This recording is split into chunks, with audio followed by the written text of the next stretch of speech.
রবিবার রাতে নিজ বাড়িতে এসিড হামলার শিকার এক গৃহবধূ। ঘটনা রাত্রে আনুমানিক 11টা নাগাদ সোনামুড়া এনসি নগর গ্রাম পঞ্চায়েতের উত্তরপাড়া এলাকায় রুনা বেগম নামের ওই গৃহবধূকে এলাকার লোকজন সোনামুড়া হাসপাতালে নিয়ে যায়। হাসপাতালের কর্তব্যরত চিকিৎসক প্রাথমিক চিকিৎসার পর রুনা বেগমকে উন্নত চিকিৎসার জন্য জিবি হাসপাতালে রেফার করে দেন। সোনামুড়া হাসপাতালের কর্তব্যরত চিকিৎসক পার্থ প্রতিম দাস জানান, এসিড হামলায় মহিলার শরীরের নিম্নাংশ সম্পূর্ণভাবে ঝলসে গেছে।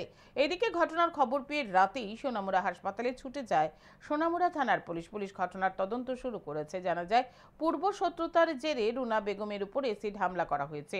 রাতের খাবার খেয়ে রুনা বেগম প্রাকৃতিক সারতে গেলে এলাকার সুমন মিয়া, রুবেল হোসেন ও ফরিদ মিয়া এসিড হামলা চালায় বলে জানা যায়।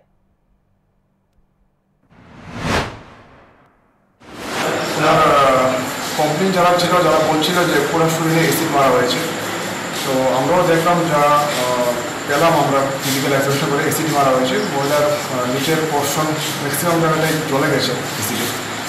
তো মহিলার কন্ডিশন একটু ক্রিটিক্যাল আছে, তো সেই জন্য প্রাথমিক যা যা দরকার এখানে আমরা সব কিছু করে ওনাকে জীবিতে হায়ার সেন্টার রেফার করেছি।